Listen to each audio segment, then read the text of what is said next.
Yeah, exactly. 9 o'clock. Everybody's waiting on me. Yeah.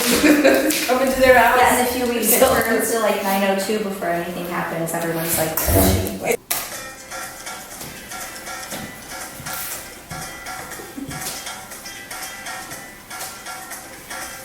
This is a production of the Ultimate Homeschool Radio Network.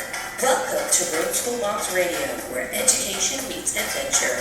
Your hosts, Kimberly of Full-Time Families, and Mary Beth Goff, the road trip teacher, will share advice, information, and encouragement to bring your road schooling efforts to new levels.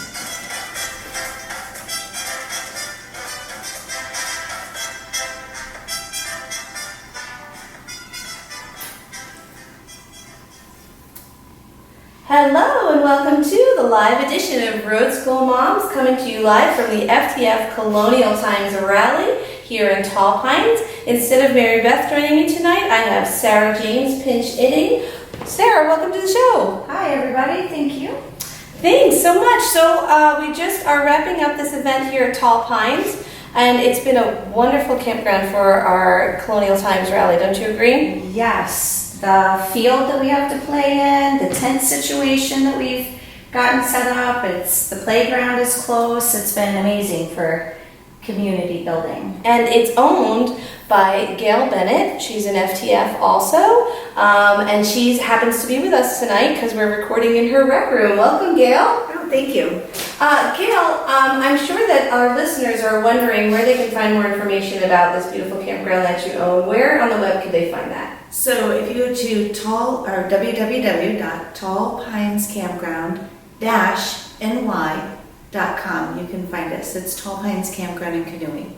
Beautiful. Well, thank you so much for hosting us. We've had a wonderful time. You have a beautiful river that we were in, playing around in, and like Sarah said, the great lawn and the back lawn and the sites. It's been wonderful. It was a lot of fun for us too, and we were happy to have you here. Thanks. Okay, so we're back, and we are talking to Trent and Siobhan Walker, who joined us this week at the FTF Colonial Times Rally. Welcome to Roadschool Moms. Thanks for having us. Yeah, thanks. This is fun. This is great. So tell us, Trent and Siobhan, how do you fit into our full-time families community? Well, I'll let you talk. Yeah, well, we jumped out on the road in January. We bought a motorhome, and that was actually before we even knew full-time families existed. And we just knew we were supposed to be on the road. We felt we were supposed to be nomadic, and so we did that. And then it was the next month that my mom said, "Hey, have you heard of this full-time families thing?" And I mean, we fit in because we have 5 little boys, all in the motorhome with us. And so, you know, the minute I heard that, I was like, full-time families? I thought we had this great idea that we were the only ones out there. So, you know, right away I go to the Facebook and I, you know, requested to be added. I got added right away, and I see at the time it was like 10,000 members, and I was like, wow, we're not alone. Yeah. So that was amazing. It was a journey of just trying to figure out, like, okay, we were already homeschooling, so that was a benefit. I think because of that, we met some other random people out there that we were like, oh, they're kind of doing this, but I mean, there's probably only 1 or 2 in the nation that are doing this. Love the Full-Time Families Network, though. You know. Yeah. I told you, homeschooling is the gateway drug. It is. It is, because you're already with your kids 24/7, and that's what people don't like if they're not already homeschooling. Well, and the longer you're in homeschooling, the more you want to get to that place where you're like, hey, history happens on the road. We're going to go check out this place and this place. So it just kind of fits. Right. It's way more fun to see it. And I actually have been more excited about things, seeing them in person. So what are you guys looking for to do on the road? Because, you know, that's like the $1 million question all over the Facebook site. But specifically for your family, how are you feeding those 5 boys and making your journeys happen? What's your goal, and or what do you guys do? Well, we travel as musicians, as worship musicians primarily, but you may find that it's actually not an uncommon thing for a band to, you know, live in a tour bus and go from place to place.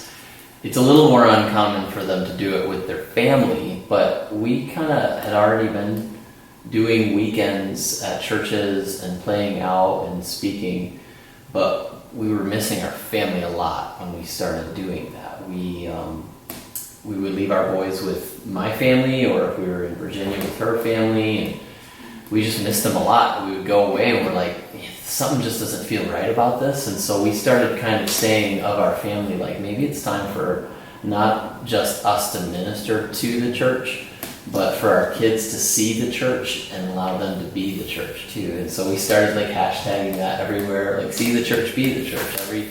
Every time we go into a new environment, we see the kingdom of God in just a new, beautiful way. And not only do we get a chance to participate in ministering, but our kids get a chance to see it now too. And so that was the primary reason where we jumped out. Yeah, how we feed those little ones, by the grace of God only. That's so true. That's true. It's true for all of us, whether we know it or not. Yeah. So you're fairly new on the road, and welcome to the road. We're so excited that you've chosen to spend this time with us tonight and at this event. Tell us about some of the challenges that you faced on the road that you didn't know were coming. Oh my goodness. Wow. Let us count the ways. I think that, Mandy Sensor had said the other day at the first timers little get together, and she said that the first 3 months are kind of the hardest, and I think we've had the first 3 months a couple times over because our journey keeps changing, and so we kind of keep repeating the same things, but it can be stressful in so many ways when you're trying to learn how to take 5 children, especially boys, and put them in a motorhome. And, I think our biggest challenge in that has been the lack of community, because we hadn't been to a full-time families rally yet. We were part of the Facebook group, and we saw these people who obviously knew each other, and we were like, that's what we're missing. We're really missing that community, and being on the road without community. I mean, it's possible, but for us, it was just more stressful. There's something about way more stressful. Being around people who know what you're going through, who know the stresses of that life, and who can help you and encourage you. And so I think that's our biggest thing. Yeah. I would, since January is the lack of community. I would just reiterate that too, even for the listeners, and I know you guys have lots of listeners out there that are, part of the Facebook group, but probably haven't been to a rally. And if you're actually doing this and living this, oh my goodness, the honest truth is this was kind of a make or break moment for us, deciding, are we going to keep doing this? And if we are, we've got to go to a rally to see if it's for real. And it is. It's really for real. We've established some really amazing, good friendships, real, live people who care about you. Yeah. And that's awesome. And so that's been a huge blessing for us. And it gives us kind of the steam to say, okay, what we're doing is good. It is a God vision, and we're excited to continue to be a part of it.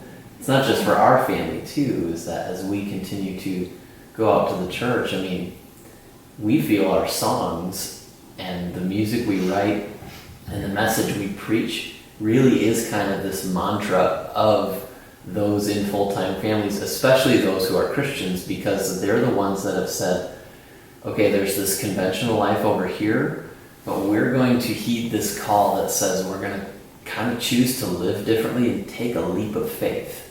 And all of our songs are about that. And so for us, our songs kind of come out of our journey.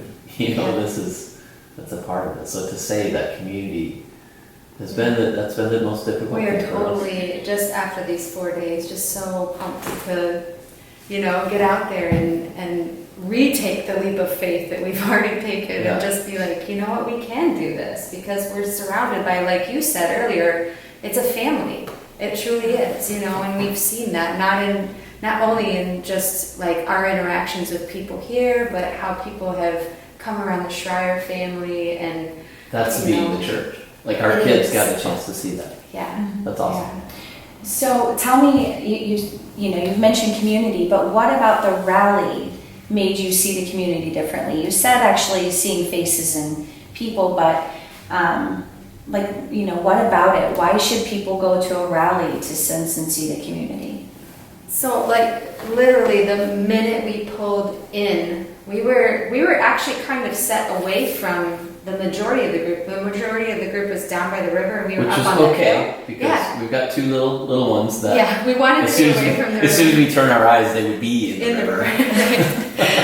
But we were up on the hill, but as soon as we pulled in, we pulled in right next to Myron and Bethany.